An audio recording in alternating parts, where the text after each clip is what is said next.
Hello friends, வணக்கம். இன்றைக்கி நம்ம சாதம் எப்படி செய்கிறது அப்படின்னு பார்க்கலாம். முதல்ல இன்றைக்கி நம்ம 1.5 கப் அரிசி எடுத்துக்கலாம். எந்த கப்பில் அரிசி எடுக்கோமோ அதே கப்பில் தான் நம்ம தண்ணியும் அளந்து ஊற்றணும். 1.5 கப் எடுத்துருக்கோம். ஸோ இதே கப்பை வச்சு தான் நம்ம தண்ணி அளந்து ஊற்ற போகிறோம். அரிசி எடுத்தாச்சு. முதல்ல அரிசியை நனைய வச்சுக்கணும்.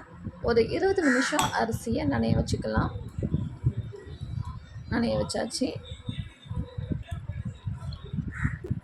அடுத்து இப்போ நம்ம சாதம் செய்யறதுக்கு ரெடி பண்ண போகிறோம். முதல்ல ரைஸ் குக்கரில் இந்த மாதிரி ஒரு கீழே ஒரு பிளேட் கொடுத்துப்பாங்க, அதை நம்ம கரெக்டாக வச்சுக்கணும். நெக்ஸ்ட்டு நம்ம தண்ணி ஊற்றணும். 1.5 கப் அரிசிக்கு 4.5 கப் தண்ணி ஊற்றணும். அதாவது ஒரு கப் அரிசிக்கு 3 கப் தண்ணி ஊற்றுறது தான் அளவு.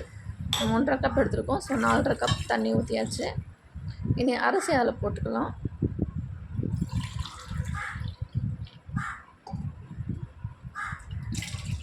தண்ணி ஊற்றியாச்சு.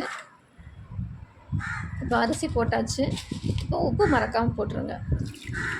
1.5 ஸ்பூன் உப்பு போட்டாச்சு. 1.5 ஸ்பூன் உப்பு கரெக்டாக இருக்கும் நேரம். ஸோ இனி நம்ம சாப்பாடை ரெடி பண்ண போகிறோம். ஸோ செட் பண்ணி வச்சாச்சு. ஸ்விட்ச் போட்டுக்கலாம். ஸ்விட்ச் மறக்காமல் போட்டுறணும். இல்லைன்னா மறந்துச்சுன்னா எவ்வளோ நேரம் வந்து பார்த்தாலும் அது அப்படியே இருக்கும். அதனால் ஸ்விட்ச் மறக்காமல் போட்டுட்டு கீழே ஆன் பண்ணிவிட்டு நெக்ஸ்ட் அதை மூடி வச்சிடலாம். மூடி வச்சாச்சு. ஒரு 20 நிமிஷம் வெயிட் பண்ணலாம்.